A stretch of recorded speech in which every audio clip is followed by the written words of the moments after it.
What's good, YouTube, and welcome to the house. So everyone's kind of confused here about Naturia Rosewhip and why it's going up and freaking out a little over the DT. People are starting to grab their copies of the Hidden Arsenal as well, in kind of a panic state because those are the only two available copies. This is going up in the OCG mainly because of needle fiber, which we're not even sure we'll get in Flood. So people are kind of pre-buying it with the expectation it might go up for its actually relatively amazing effect as a plant tuner. Your opponent can only activate one spell or trap card per turn. A nice little restrictive clause which actually has 1700 defense on it for being able to protect itself. It's not the worst.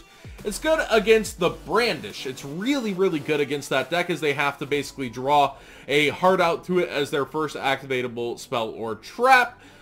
Or it's also pretty good against Pendulum Magician, and that matchup they can only place one scale and they have to deal with it before activating more spell and trap cards.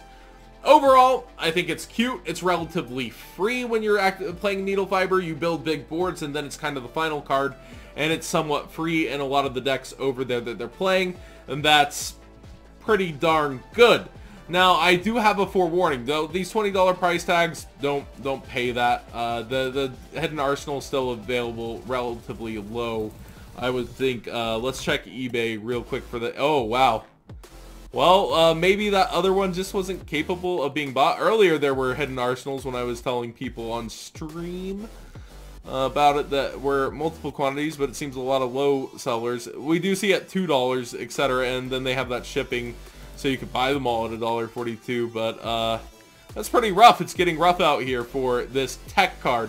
I have a big sense of foreboding here, though. Even though this kept a high value somewhat comparatively to before, let's remember the story of Grinder Golem before we get overly hyped on this. Grinder Golem really wanted to be good in the TCG, and it got really hyped in the OCG, and it never really performed here. A few Trickstar decks used it, but we didn't get it, the crazy shenanigans we would have ever seen that the card was hyped to from the OCG. And we have to remember that we're under two different ban lists. We're practically two different games at this point in certain aspects. While we might see some decks work very similarly to theirs, there's other parts that we don't even get to see play with, such as the plant decks, such as Grinder Golem decks, and you do want to just err on the side of caution. And I believe there's like so, excuse the voice crack there. We've been up for 20 hours streaming. There's just like these decks that don't end up fully translating to the US, and you gotta understand sometimes that's gonna happen. And who knows when we're gonna see Needle Fiber. If we do, it's pretty good. It's a great tech, but wait for these to calm down, or maybe get your super. Try to pick yours out of bulk. Try to find a reasonable vendor in your local area. Don't get swept up in the hype before it's even happened. The Lost Art promotion is one of the best promotions that has happened for the game. Monster Reborn is at $41 over here on TCG Player. Ryleg's actually kind of under its market price a little and figuring itself out at $21. People are speculating the entire set, once it's complete, will go up in price. I think it'll take a while to go up in price. We have many sets of Exodia, but this is a pretty unique one that we'll have.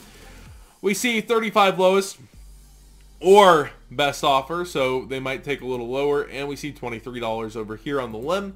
Somebody asked me if this promotion would have been nearly as successful if they hadn't brought Monster Reborn back. The answer is very simple. No, it wouldn't have been as successful, but people still would have really wanted this. Now, they need to keep it more exclusive. They need to not reprint these arts anytime soon, and when I say soon, I mean like the next 5 years, for this promotion to hold value, for people to continue to eat this kind of a promotion up. They need to treat it very special, and with that, we could see true collector cards be born out of classic cards reimagined for us, or I guess in this sense given to us in certain ways we didn't expect rather than reimagined, since these are arts that, you know, were from the OCG.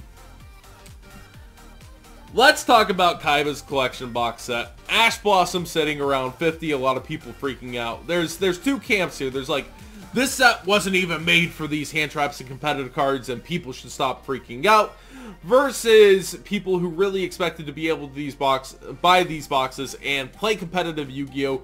relatively cheaply. I was kind of towards the second camp that this would be really good for everybody, and the prices have increased overall. But remember this, before the reprint, $70, $80 card, and we're slowly starting to see that inch back up on the secret rare, almost all the way to 70 on TCG Player. It's just insane out here, but it is still a coolant for the time being, and other options will pop up here and there. I think that there was more headed towards Yu-Gi-Oh! Singles, but they even upped their price from when I showed you last. $45 and still sold out. Also to note, they have higher prints of the hand traps in their sets, but Droll is sold out. Despite that, Ogre is still there, but we can just see the price difference between USA and Euro and the ratios, because we come over here, we see Droll 13, that's only a little bit higher, but Ghost Ogre also at 13 and on eBay towards 13 versus the $9 available on singles. This isn't just singles being cheaper, like their pull rate is legitimately higher, so they can offer it somewhat cheaper, and I'm kind of shocked they haven't sold out. So Ghost Ogre, remember before the reprint announcement, was around 15, it fell to 9, and now we're starting to see it slowly chug back up. You might want to actually act on these if you can put together a big enough order for free shipping from Yu-Gi-Oh! Singles, or get together with friends and get an order that gets free shipping, because overall, if you're just buying a few cards, sometimes it's not worth it, even with code DGZBODZ5 that saves you 5%. It's, you know, you want that free shipping if you can possibly get it. So you want to place those bigger orders with friends or find enough to spend on your own to get the free shipping. Droll on eBay, though, relatively cheap for one. That kind of looks like it's listed weird at 11 before it hits 12. Quickly going up. It seems that Droll's quantities are relatively low over here, too. This set, I still think, is really good. It's really good for the market. It's really good as a set as a whole. I think the ratios are just fine overall for the cases for what they are, and I think it's great.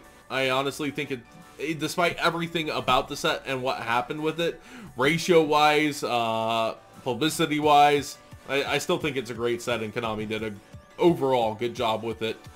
I really actually do like the set. It's only going to be coming second to Battles of Legend this year, once we look back on the year. And maybe the Legendary decks, depending. Last year they did a great job with those too. We go ahead into the zombies, randomly peeking up a little. It might be that news of 12 TCG exclusives in the next set. Some people are assuming Vendreads are going to actually do something. Other people are just, you know, thinking this is Lightsworn Zombies and Natural Occurrence, which I tend to agree with. I don't think it's a move towards Vendreads, but it is a little bit significantly over market price. It's just a baby bump, but at the same time, you got one deck that's guaranteed to work in with Zombie Lightsworns, which makes it a low-risk investment should, you know, the Vendreads not work out, with even more cards headed their way, it would seem. Mizuki also has a little baby bump, just up barely above market price, but across the board it would seem that way when you're looking at market price versus what they are. But a lot of these are harder to get, and then you see actually gold that's actually below its price, so that's harder to buy though, because you need to find something else from that seller. And yeah, it's either going to be above or below, but a lot of it seems to be headed up for the zombie stuff. It's barely up. It's just something to take note of and think, do I have stuff for a Vendread deck? Do I have stuff for a Zombie Lightsworn deck? Maybe I should. Something I actually just didn't know. I didn't know Nastin was 750. I didn't know Destiny Hero Celestial was in the $8 range. I actually hadn't even read this card, and it's kind of cool that it actually has a draw effect. But maybe these are cards that you had. You might not have known what they were worth. I certainly didn't know what they were worth.